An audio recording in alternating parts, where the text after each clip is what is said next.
Fox News senior judicial analyst, Judge Napolitano. Great to see you, Judge. Good to see you. So can they do this legally? Can the mayors say to President Trump once he takes office? Okay, so here's what the mayors are not doing. They are not hiding people from the feds. They are just refusing to provide data and information to the feds.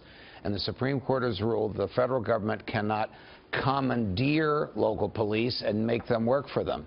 So even though this will be frustrating to a President Trump, and he probably will have to find some way to sanction them financially. That's what he's Congress. saying. He's promising to cancel all federal funding to them. He can't do that unilaterally, but I'm sure with Republicans controlling both houses of the Congress, he could put into expenditures or block grants to cities. You must do the following things in order to qualify for the block grants. But it's a basic principle of constitutional law that the federal government cannot force the states or the towns and cities to work for it.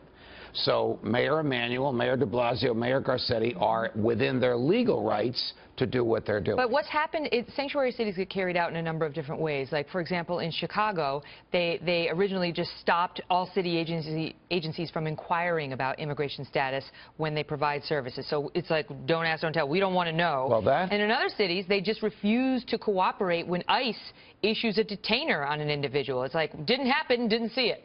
That stuff can have unintended consequences that the locals are not going to want. The type of people that Donald Trump is talking about are not your average ma and pa. He's talking about someone who has been convicted. Like Francisco Hernandez. Correct. Convicted of a crime, gets out of jail and is now free, but is illegally present.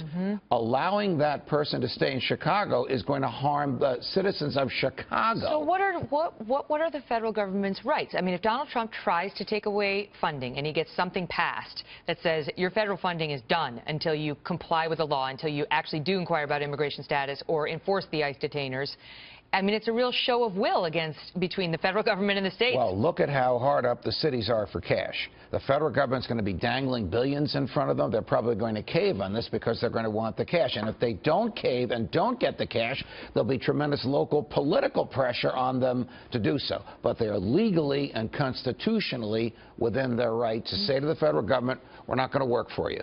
Great to see you, Judge. Thank you.